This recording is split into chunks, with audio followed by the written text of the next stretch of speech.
um, we've all felt like prisoners in our own lives, but I think wisdom is when you begin to realize or you come to realize that actually the bolt was on the inside of the cage, not on the outside. So it took me a long time to realize that it's me, myself, who's caged myself into rooms, into spaces, into cages.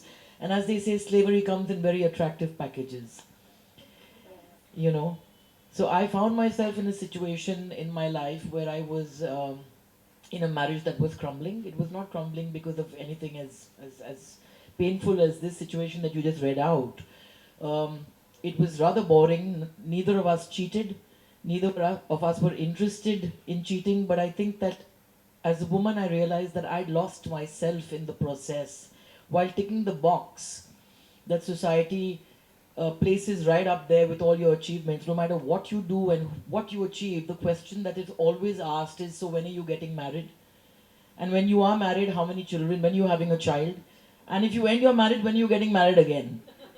So if you say I'm not interested in that narrative, and I'm happy to kind of rewrite the end as and she lived happily ever after, you get very suspicious looks from people. But I was in a situation, a marriage was crumbling, and it took me a long time to come to terms with the fact that I was indeed trapped in a marriage that was not working for me. I lost my femininity. I forgot who I was. A perfectly wonderful man. No bad blood in that sense. But there was a despair and a loneliness that was there in my soul. And I think a lot of women can identify with that. When you wake up and everything is okay on the outside, but there's this hole in your heart that a man or a work or nothing can fill. And I had two choices in front of me. That one was, okay, I was already 10 years married. Is that to continue that lie and then look at somebody and blame them for my unhappiness of my life, or do something about it and take the chance of walking on my own 2 feet, however shaky. So I did that. And then I used alcohol as a band aid.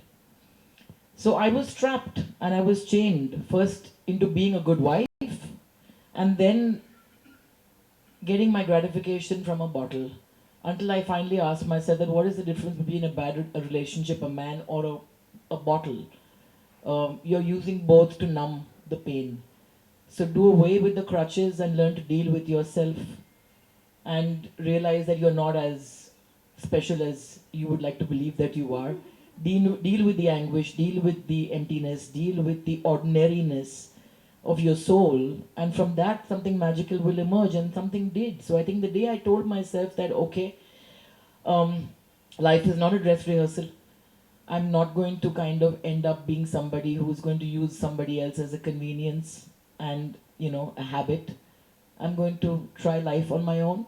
I might never meet that person. I might meet this person, and I met this person. And I kicked the bottle hard. It's been 7 years that I've been sober.